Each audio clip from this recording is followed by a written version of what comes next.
Hi, I'd like to show you how to make a really easy mitered corner.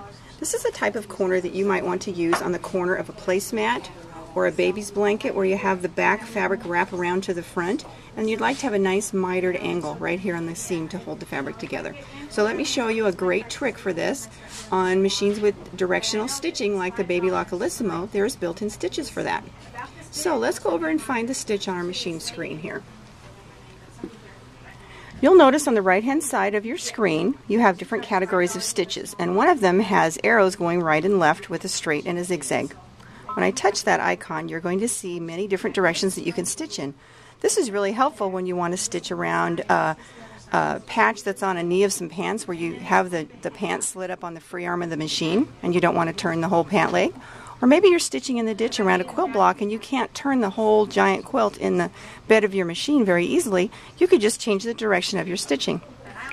I'm going to use the stitch 5-08, which is kind of like a southeast position. And it's going to sew in that direction for my miter. So let's go over to the needle now. I'm going to show you one more thing before we go. We're using the needle down position. And we're also going to use another feature that is really wonderful for most of your sewing. It's called a pivot function.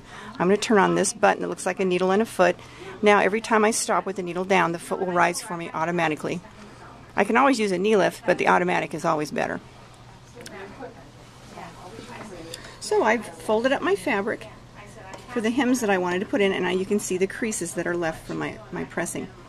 Now I'm going to fold the fabric right sides together, leaving the first hem fold done. It's going to look like a little sailboat, and the right hand side of the sailboat is going to be parallel with the lines on the throat plate. I'm going to put the needle in this very top corner where my two creases intersect.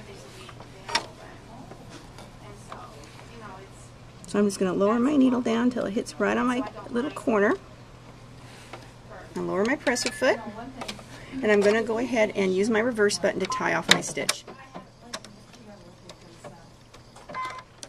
Okay, so I'm going to start stitching, and as I do, I'm going to notice that the side of my foot sometimes will push into my top hem of the fabric. So if I stop, the foot will automatically raise, and I can flip that piece of fabric back under the foot where it belongs and continue sewing. So every time I stop, that foot rises for me to help me with things like that, or removing pins.